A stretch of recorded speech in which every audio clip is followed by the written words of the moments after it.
Students, स्वागत है आपका कार्यपत्रक 61 में। और आज के इस कार्यपत्रक में हम बात करते हैं विद्युत धारा के चुंबकीय प्रभाव की। अब यहाँ पर बच्चों चैप्टर से ही आपको काफ़ी पता चल जाएगा। चैप्टर के नाम से विद्युत धारा के चुंबकीय प्रभाव के बारे में बात कर रहे हैं, यानी कि कोई विद्युत धारा के अंदर भी चुंबकीय प्रभाव होता है, ऐसा तो आपको यहाँ से पता लग गया। उसके बारे में बात करने वाले हैं।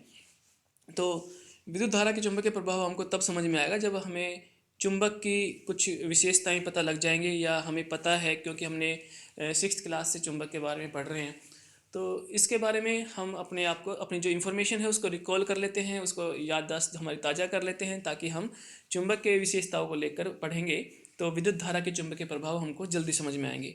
तो सबसे पहले हम बात करेंगे चुंबक क्या होता है। चुंबक वह पदार्थ है जो लोह तथा लोहयुक्त पदार्थों को अपनी ओर आकर्षित करती है। तो जितने भी चीज़ें होती हैं जिसमें लोह या लोहयुक्त कोई पदार्थ है, तो उसकी चुंबक अपनी तरफ चिपका लेता है। ये चुंबक का गुण है। और चुंबक के कुछ और विशेषताएं जो हम यहाँ पढ़ेंगे।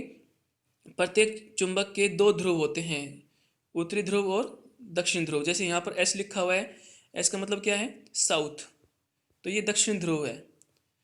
और एन का मतलब नॉर्थ, और ये उत्तरी ध्रुव है। हर चुंबक के दो ध्रुव होंगे। ठीक है, इतनी बात आपको समझ में आ गई होगी। इसके बाद में लिखा है कि समान ध्रुव एक दूसरे को आकर्षित करते हैं। अगर यहाँ पर कोई दो चुंबक है आपके पास में, और एक चुंबक के पास में एक इस तरफ साउथ पोल है और दूसरे वाले का भी इस तरफ साउथ पोल ही है, यानी कि दक्षिण ध्रुव दोनों आपस में आ रहे हैं, तो प्रतिकर्षण करेंगे। समान ध्रुव अगर हैं तो एक दूसरे को क्या करेंगे, प्रतिकर्षित, एक दूसरे से दूर भागेंगे। चाहे यहाँ पर एन और एन आ जाते हैं पास पास में, तो भी ये दूर भागेंगे। लेकिन अगर एन और एस आ गए, एक तरफ नॉर्थ है और दूसरी तरफ साउथ है आसपास, तो ये एक दूसरे की तरफ आकर्षण करेंगे, चिपक जाएंगे, एक दूसरे की तरफ आगे बढ़ेंगे। तो ये चुंबक के कुछ गुण होते हैं। तीसरा पॉइंट भी मैंने यहाँ पर बता दिया है, असमान ध्रुव एक दूसरे को आकर्षित करते हैं। अब एक अलग से जो एक्टिविटी आप घर पे कर सकते हो, अगर आपके पास में चुंबक है घर पे कोई, तो उसको अगर आप एक धागे से बांधकर लटकाएंगे, तो जब वो जाकर रुकेगा तो लगभग उत्तर दक्षिण दिशा में ही जाकर रुकेगा। स्वतंत्र रूप से लटकाई हुई चुंबक उत्तरी ध्रुव की ओर संकेत करते हुए लगभग उत्तर दक्षिण दिशा में ही रुकती है। तो अगर आप एक धागे से बांधकर किसी चुंबक को लटकाएंगे, तो इसकी जो डायरेक्शन होगी वो क्या होगी, नॉर्थ साउथ। अब बच्चों ये नॉर्थ साउथ क्यों होती है, ये किस की तरफ आकर्षित हो रही है, जिसको इसको पता लग गया, चुंबक को पता लग गया कि नॉर्थ और साउथ की तरफ मुझे रुकना है। ये इसलिए क्योंकि जो हमारी धरती है वो भी एक चुंबक की तरह ही कार्य करती है। और उसमें भी आपने देख पढ़ा होगा कि उत्तरी गोलार्ध या उत्तरी ध्रुव और दक्षिण ध्रुव दो पोल होते हैं, तो वो भी एक चुंबक की तरह ही आकर्षण बल दिखाती है। इसलिए ये चुंबक लटकाया हुआ जो होता है, ये उत्तरी और दक्षिण दिशा में जाके रुक जाता है। अब हम बात करते हैं चुंबकीय क्षेत्र की। चुंबक के चारों ओर का वह क्षेत्र जिसमें चुंबक के बल का संसूचन किया जा सकता है, उसे चुंबकीय क्षेत्र कहते हैं। ये डेफिनेशन है चुंबकीय क्षेत्र की। जैसे मान लीजिए कि आपके सामने यहाँ पर एक चुंबक बनाया गया है। ये अपने आसपास आपने चुंबक के साथ में कुछ एक्टिविटी करके देखी होगी घर पे, क्योंकि स्कूल में आगे इस तरह की हम इस बार नहीं करा पा रहे हैं, स्कूल बंद है। तो अगर घर पे आपके चुंबक है तो देखना कि आप किसी लोह की वस्तु को या किसी दूसरे चुंबक को अगर इस चुंबक के पास रखोगे, तो ये काफ़ी दूर से ही इसको अपनी तरफ आकर्षित कर लेती है और चिपका लेती है। या फिर दूर से ही किसी अगर एक जैसे ध्रुव हैं तो उनको दूर कर देगी। बिल्कुल टच करने की जरूरत नहीं होती है कि चिपकाने के लिए, दूर से ही अपनी तरफ आकर्षण और प्रतिकर्षण दिखाते हैं ये। इसका मतलब क्या हुआ कि इसके आसपास कहीं ना कहीं कोई ऐसा पॉइंट है जहाँ पर इसकी पावर काम कर रही है। इसके दूर दूर के हिस्से में, ज़्यादा दूर करोगे तो नहीं होगा, तो वह हिस्सा जहाँ तक ये चुंबक अपना आकर्षण या प्रतिकर्षण बल दिखा सकता है, उस हिस्से को क्या बोलते हैं, चुंबकीय क्षेत्र बोलते हैं।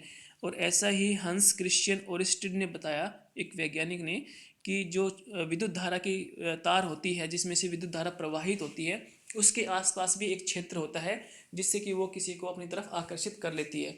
कोई जो हाई टेंशन की तारें होती हैं उसके काफ़ी दूर तक वो किसी सजीव वस्तुओं को, अगर कोई इंसान वहाँ पे रहता है, हाथ से टच करता है, तो उसको चिपका लेती है। तो ये बड़े काफ़ी खतरनाक हो सकता है, क्योंकि विद्युत धारा का भी अपना एक चुंबकीय क्षेत्र होता है।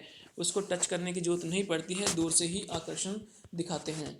अब देखिए, ये हमें चुंबकीय क्षेत्र का पता कैसे चला, तो इसका पता कैसे चला, पहले हम इसकी यूनिट की बात कर लेते हैं। ऐसा यूनिट जो चुंबकीय क्षेत्र की होती है वो होती है टेस्ला, जिसको हम टी से डिनोट करते हैं। चुंबकीय क्षेत्र को दिक्सूचक की सहायता से समझाया जा सकता है। कंपास का नाम आपने सुना होगा, उसमें एक निडल होती है इस तरह से, और एक तरफ वो रेड होती है। अगर वो कलर रेड है इसका मतलब वो नॉर्थ की बात कर रहे हैं, और दूसरी तरफ साउथ की बात कर रहे हैं। अगर आप किसी चुंबक पे रखते हो तो चुंबक के नॉर्थ की तरफ एस होगा, नॉर्थ की तरफ उसमें एस होता है इसका कंपास का, और आगे की तरफ नॉर्थ होता है। तो हम ये पॉइंट लगाते चले जाएंगे, लगाते चले जाएंगे आगे चलता चलता, और ये इस चुंबक को घुमा के इसके साउथ की तरफ जाकर ख़त्म हो गई है। तो पूरी लाइन हम ऐसे बना सकते हैं, फिर दूसरी लाइन बना सकते हैं। जहाँ भी कंपास रखेंगे वैसे इसकी चारों तरफ लाइनें बन सकती हैं। ठीक है, तो ये इस तरह का पॉइंट हम आगे समझाएंगे आपको। नॉर्थ से निकलकर साउथ की तरफ, और अंदर साउथ की तरफ से नॉर्थ की तरफ, ये भी बात करेंगे। दिक्सूचक की सुई स्वतंत्र रूप से लटकी हुई छड़ चुंबक समान होती है। तो दिक्सूचक के अंदर भी एक चुंबक ही होता है जो कि हमें चुंबक के क्षेत्र के बारे में बताता है। अब बात करते हैं कि जो चुंबक के चारों ओर जो रेखाएं बनती हैं, जो आप इस चित्र में देख रहे हैं, ये वाला, इसकी तरफ जो रेखाएं बनती हैं, इनकी बात करते हैं कि इनके क्या गुण हैं इन रेखाओं के। और ये काफ़ी बार पूछा जाता है बच्चों, इनकी चुंबकीय क्षेत्र रेखाओं के क्या गुण होते हैं। ये आप यहाँ से कुछ पॉइंट्स हैं, बहुत सारे पॉइंट्स हैं, आप 3-4 भी याद रखेंगे तो काफ़ी काम आएगा आपके। पहली बात तो ये है कि चुंबकीय क्षेत्र रेखाएं उत्तरी ध्रुव से प्रकट होती हैं तथा दक्षिण ध्रुव पर विलीन होती है। तो कभी भी चुंबक से अगर आप बनाते हो, एक तरफ नॉर्थ बनाया आपने, एक तरफ साउथ बनाया, तो साउथ से नॉर्थ की तरफ एरो करके नहीं दिखाना है आपको, वो गलत हो जाएगा। आपको क्या दिखाना है, नॉर्थ से साउथ की तरफ दिखाना है। ठीक है, उत्तरी ध्रुव से प्रकट होती हैं, दक्षिण ध्रुव पर विलीन होती है। तो उत्तरी ध्रुव हमारा नॉर्थ है, यहाँ से निकलेगी तो एरो इस तरफ और साउथ की तरफ चली जाएंगी। फिर अगर कोई दूसरी जा रही है तो भी नॉर्थ से निकलेगी, अगर नीचे जा रही है तो भी नॉर्थ से साउथ की तरफ, नॉर्थ से साउथ की तरफ, इस तरह से ये जाएंगी। ठीक है, इस तरह से आपको दिखाना है, आती हुई दिखा देना है, जाती हुई दिखा देना है बहुत सारी। तो इसमें एरो जिस तरफ आप लगाएंगे आपको उसी तरह से माना जाएगा, और अगर एरो आपने गलत लगा दी है तो वहाँ पर आपका ये चित्र गलत हो जाएगा और इसके कोई भी नंबर नहीं मिलेंगे। हाँ, एक बात का और ध्यान रखना है, वो पॉइंट आगे भी आएगा, मैं आपको यहीं बता देता हूँ कि जो चुंबक के अंदर वाला हिस्सा है, वो हिस्सा, इसमें क्या होता है कि दक्षिण ध्रुव से नॉर्थ की तरफ जाती है, मतलब उत्तरी ध्रुव की तरफ जाएगी जो चुंबक की क्षेत्र रेखाएं होती हैं। सिर्फ चुंबक के अंदर ऐसा होता है कि साउथ से नॉर्थ की तरफ जा रही हैं, और चुंबक के बाहर क्या होगा, नॉर्थ से साउथ की तरफ जाएंगी। चुंबक के अंदर साउथ से नॉर्थ की तरफ जाएंगी, तभी तो बाहर निकलेगी ना, साउथ से नॉर्थ की तरफ जाएंगी, फिर बाहर निकलेगी, फिर अंदर आएगी। इस तरह से पॉइंट चलता रहता है, तो ये आपको याद रखना है। तीसरा पॉइंट है हमारे पास, प्रबल चुंबकीय क्षेत्र में रेखाएं अपेक्षाकृत अधिक निकट होती हैं। तो चुंबक का जो मैंने ये हिस्सा बनाया ना साइड में, कि जो यहाँ से आ रही है, फिर यहाँ से नीचे से भी आ रही है, ऊपर से भी आ रही है, और यहाँ से कुछ आती हुई जा रही हैं और कुछ यहाँ से बाहर निकल रही हैं, तो ये वो हिस्सा है जहाँ पर बहुत सारी रेखाएं आप देख रहे हो। इसका मतलब क्या है, ये प्रबल क्षेत्र है चुंबक का, यानी कि ध्रुव की तरफ इसका प्रबल क्षेत्र होता है, दोनों ध्रुवों की तरफ, और जो बीच में ऊपर की तरफ होता है वहाँ पर चुंबक का क्षेत्र थोड़ा सा कमज़ोर हो जाता है, इतना प्रबल नहीं होता है क्योंकि यहाँ रेखाएं कम हैं। तो सीधा सीधा ये मान लेना, जहाँ पर चुंबकीय क्षेत्र रेखाएं ज़्यादा होती हैं वहाँ पर चुंबकीय प्रभाव ज़्यादा प्रबल होता है, ज़्यादा मजबूत होता है, और जहाँ पर चुंबकीय क्षेत्र रेखाएं कम होती है वहाँ पर चुंबकीय प्रभाव कम होता है। चौथा पॉइंट है यहाँ पर कि दो क्षेत्र रेखाएं कहीं भी एक दूसरे को प्रतिच्छेदित नहीं करती हैं। बड़ा अच्छा पॉइंट है, दिक्सूचक की सहायता से हम निकालते हैं कि अगर नॉर्थ से निकल रही है, साउथ में जा रही है कोई भी चुंबकीय क्षेत्र रेखाएं, एक के बाद दूसरी, फिर नीचे से जा रही हैं, तो क्योंकि अलग अलग पॉइंट से हमने दिक्सूचक की सहायता से निकाला है।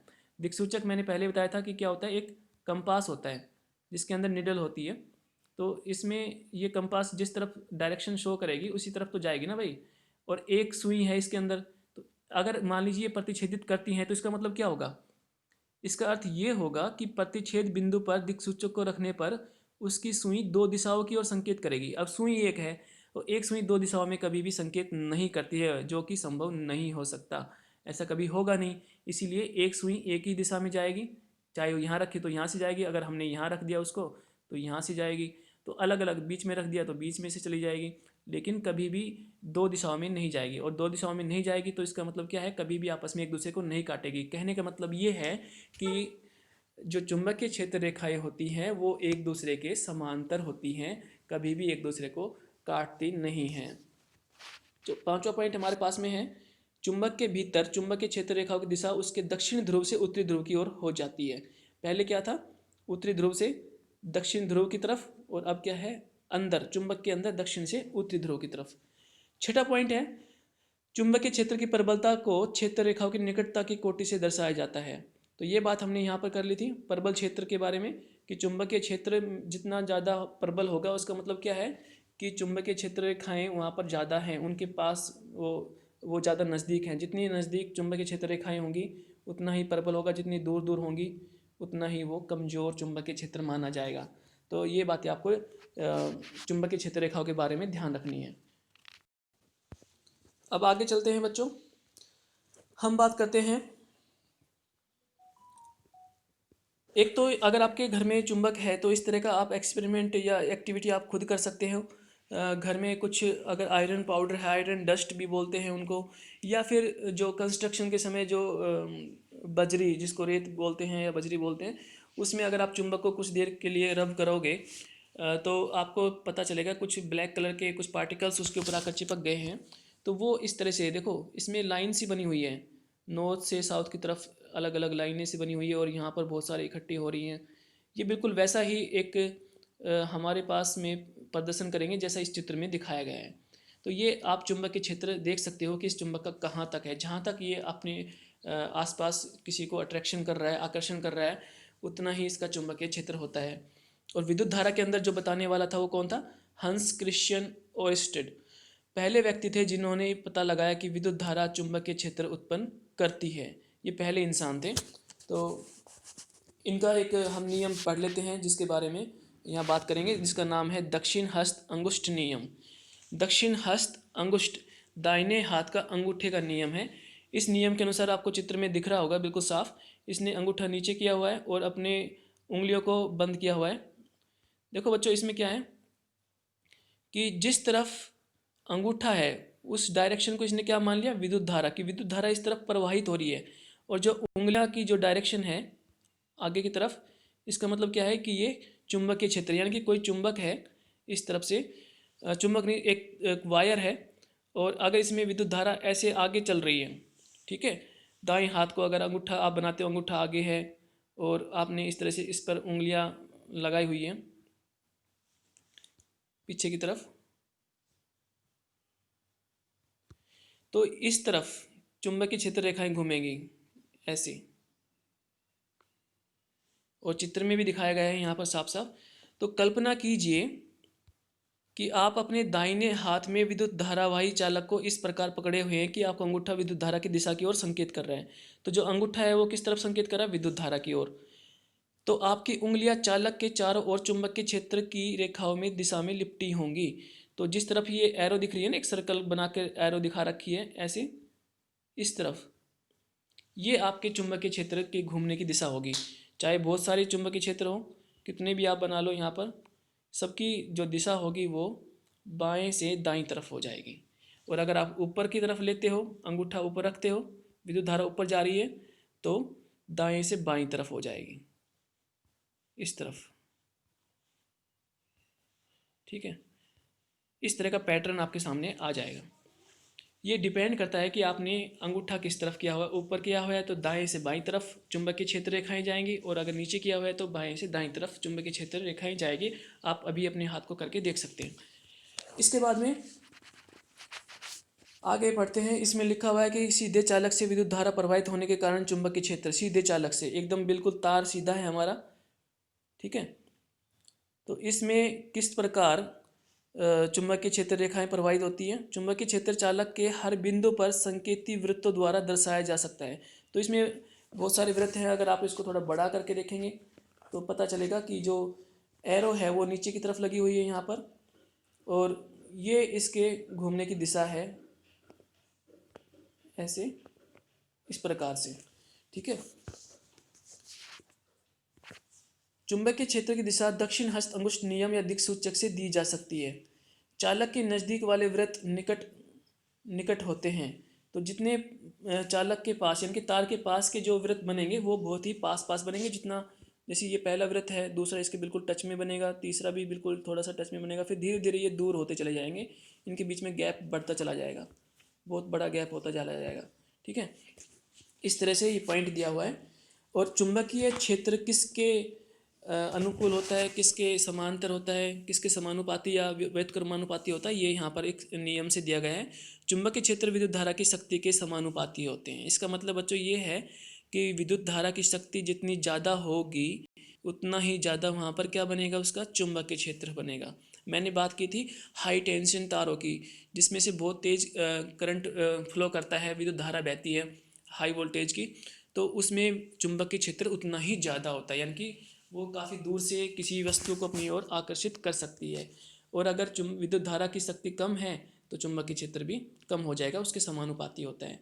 लेकिन चालक की दूरी के व्युत्क्रमानुपाती होता है। चालक से दूरी, अगर चालक से दूरी पास में है, नज़दीक है, तो चुंबकीय क्षेत्र ज़्यादा होगा। और चालक से दूरी यानी कि जो वायर है, इससे अगर काफ़ी दूर कोई चुंबकीय क्षेत्र बन रहा है, कोई वृत्त बन रहा है, तो उसका चुंबकीय क्षेत्र कम होगा। ये इसका उल्टा हो जाता है। तो आप इसको समानुपाती व्युत्क्रमानुपाती को जानते हो, कई बार ये हमने पढ़ चुके हैं इसके बारे में। अब बात करते हैं अभ्यास के बारे में। अभ्यास में हमसे क्वेश्चन पूछा जा रहा है, चुंबकीय क्षेत्र को परिभाषित कीजिए, किसी छड़ चुंबक के चारों ओर क्षेत्र रेखाएं चित्रित कीजिए। तो बच्चों इसका आंसर आपको कहाँ से लिखना है, छड़ चुंबक का जो चित्र है वो आपके सामने दिया हुआ है, जिसमें चुंबकीय क्षेत्र है, ये वाला चित्र आपको बनाना है। और चुंबकीय क्षेत्र कहते किसको है, चुंबक के चारों ओर का वह क्षेत्र जिसमें चुंबक के बल का संसूचन किया जा सकता है, जिसकी यूनिट है टेस्ला। ये डेफिनेशन हो गई, उसकी मात्रक भी जरूर लिखना है आपको, और यहाँ से इसका चित्र बना देना है। तो पहले क्वेश्चन का आंसर आपका यहाँ से हो जाएगा। सेकंड क्वेश्चन देखते हैं। इसमें पूछा गया है चुंबकीय क्षेत्र रेखाओं के गुण लिखिए। चुंबकीय क्षेत्र रेखाओं के गुण लिखने को बोला गया है, तो आप ये जितने भी गुण हैं यहाँ पर 1 से लेकर 6 तक आप यहाँ से लिख सकते हैं। चुंबकीय क्षेत्र रेखाओं के गुण हैं सारे। तीसरा क्वेश्चन है, दो चुंबकीय क्षेत्र रेखाएं एक दूसरे को प्रतिच्छेद क्यों नहीं करती हैं। तो इसका आंसर आपको पॉइंट 4 से दे देना है बच्चों। पॉइंट 4 में आंसर साफ साफ लिखा हुआ है यहाँ तक। दो चुंबकीय क्षेत्र रेखाएं एक दूसरे को कभी भी प्रतिच्छेदित नहीं करती। यदि वो ऐसा करती तो इसका अर्थ क्या होता कि प्रतिच्छेद बिंदु पर दिक्सूचक को रखने पर उसकी सुई दो दिशाओं की ओर संकेत करेगी, जो कि संभव नहीं है। इसलिए वो हमेशा एक दूसरे के समांतर होती हैं। क्वेश्चन नंबर 4 है, दक्षिण हस्त अंगुष्ठ नियम क्या है। तो दक्षिण हस्त अंगुष्ठ नियम आपको यहाँ से लिखना है, बिल्कुल साफ साफ दिया हुआ है, साथ में ये चित्र भी बना देना। ठीक है। क्वेश्चन नंबर 5 है, सीधे धारावाही चालक की चुंबकीय क्षेत्र की रेखाओं के पैटर्न को दर्शाओ। तो बच्चों यहाँ से आपको इस चित्र को बना देना है और 1-2 पॉइंट यहाँ से लिख देने हैं इसके बारे में। तो आपका ये जो वर्कशीट है कंप्लीट हो जाती है। प्रैक्टिस जरूरी है, फिजिक्स के चैप्टर से हैं बच्चों। एक बार आपको लगता है कि समझ में आ गया, लेकिन जब तक आप प्रैक्टिस करके खुद नहीं लिख लेते हो तो इसको कुछ दिनों के बाद में भूल जाओगे। और हमें ऐसा नहीं करना है, कुछ दिनों के बाद तो एग्ज़ाम है, तो इसकी प्रैक्टिस ऐसी रखनी है कि आपको ये लंबे समय तक याद रहे और इसको रिवाइज करते रहें। साथ में मास्क लगाए रखें, उचित दूरी बनाए रखें और कोविड से बचते रहें। अपना ध्यान रखें बच्चों। धन्यवाद।